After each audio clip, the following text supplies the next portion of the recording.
the gear and the winkle pickers and the you know, the draped jackets and everything. It's all that stuff I always wanted, but I was always too little for. And it's always good when the girls used to twirl around. I seem to remember there, long before tights were invented. Johnny, I listen most Sundays. It's really good that you got Mark on. Would you ask him about his album with Chet Atkins? I used to have it, but now I've lost it. It's from Kate in Tetbury. Yeah, I get a lot of people who've lost it. They say I lent it to somebody, wanted to borrow it, and they never got it back. Yeah, never lend anybody an album or a book. Okay. Or a DVD. Well, people forget they borrowed it, don't they? Well, I said Chet was very happy that it did so well. It was like a home record, really, in a lot of ways. It was done pretty much at Chet's house, and a lot of happy memories for me. And also we finished it off a little bit at my house when I had a little home studio in a little Muse house that I used to live in, and Chet came over there, and we finished it off there as well. So he got to visit England to finish it up too. A lot of happy memories with that. He was a great man. Were you nervous to begin with? Yeah, he just called me up on the phone one day and hey Mark, this is Chet Atkins. I'm doing a record, you know, and yes, I was pretty amazed because I'd always wanted to be really play rock and roll and blues and stuff, and I'd always thought that Chet was, although he's just an amazing player and everything, I'd always thought that you'd never get up to that level, and it would be impossible. And of course, I still think that. But I think he had a sort of sympathy for me in a way, because I did a bit of finger picking. I think he was probably sorry for me, really, but he called, and I jumped on a plane and went straight over there. And the next thing I knew, we were doing a tour of the Gibson Guitar Factory, and he was actually a great introduction to Nashville for me, Chet, and he introduced me to some wonderful people, and we started to play together, and it just seemed, again, it kind of clicked a bit, because he wasn't always playing complicated stuff. Chet could sit for a whole afternoon and play Kentucky for hours. He was, he was that kind of a guy. He'd play with an orchestra 1 minute and just be playing a folk song the next. Email address is walker@bbc.co.uk, and all sorts of questions coming in. Jeff Cross says, do you own the Turf Governors Arms at East Baldry? Yes. Okay, that's the answer to that one. It must be great owning a pub. Oh, no, I know it. I said, do you know it? Do I own it? No, yeah. I don't own it. Oh, you don't own it? I've never been in it, but I know it. You know, okay. All right. How about another song from the album? Which one are you going to do? Well, I've only got this little guitar here, so I thought I'd try a Secondary Waltz. Oh. Any story with this one? Well, yeah, the school Christmas party was always a big deal at my school, and the agony of it was you had to ask a girl, and well, you didn't have to ask a girl. Some of the guys asked girls, and the rest sort of sorted themselves out when it came to it. But I had a ex-Scots Commando gym teacher called McIntyre, who we were very small. We were 11 or 12 years old, and his was the army method, so we terrified the living daylights out of us. And he was in a particularly bad mood because instead of doing games, he would teach us waltzing for this approaching Christmas party.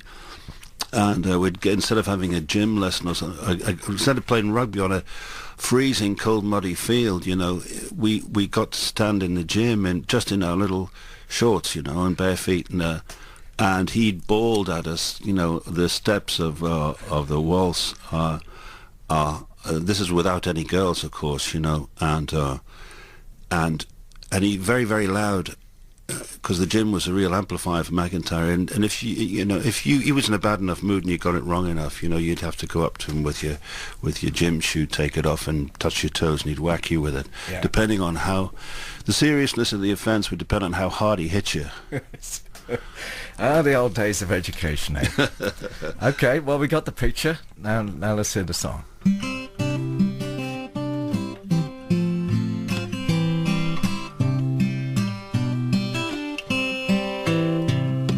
School Christmas party is coming. We ain't doing rugby no more. McIntyre's teaching us waltzing. And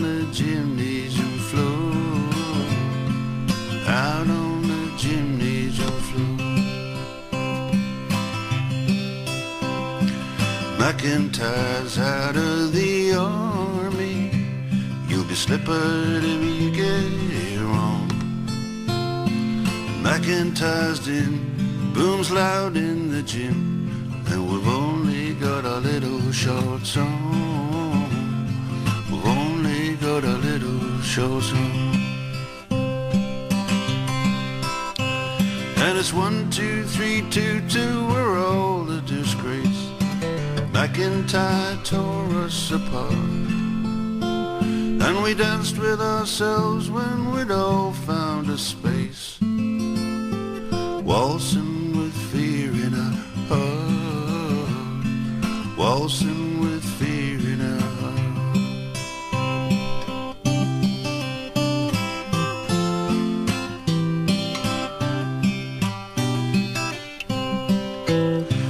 Comes the day of the final maneuvers, all of our heads are a whirl. It's getting much closer to D-Day. This time we're going to do it with girls. This time we're going to do it with girls. In the arena, the ladies were waiting, a 12-year-old partner to guide. Some matches were fixed, the rest of us mixed, and a fat girl got left at the side. A fat girl got left at the side. And it's 1, 2, 3, 2, 2, we're all a disgrace.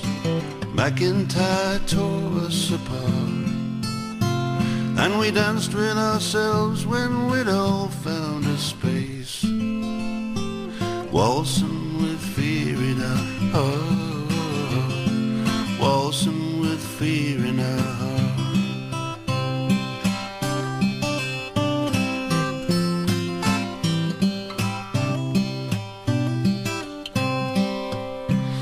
When you come to my fights and I'm under the lights, and you see that my footwork is false, don't count me out at the start of the bout. I'm just doing the secondary waltz, doing the secondary waltz.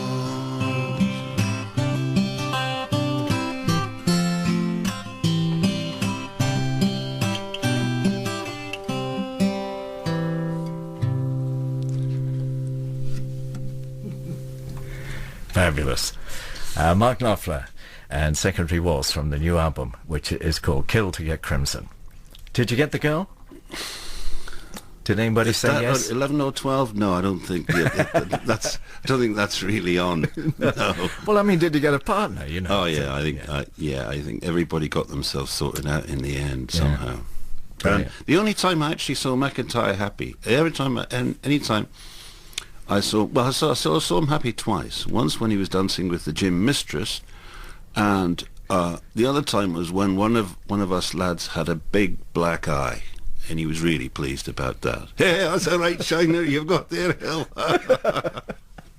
We have one like that at our school. Mr. Sellers, who was an army chaplain, and I've never heard such a language like it. Salty, we called him. My God, he had a temper on I remember when he left, he said, we Scots have got an ambition in life. He said, to educate the world.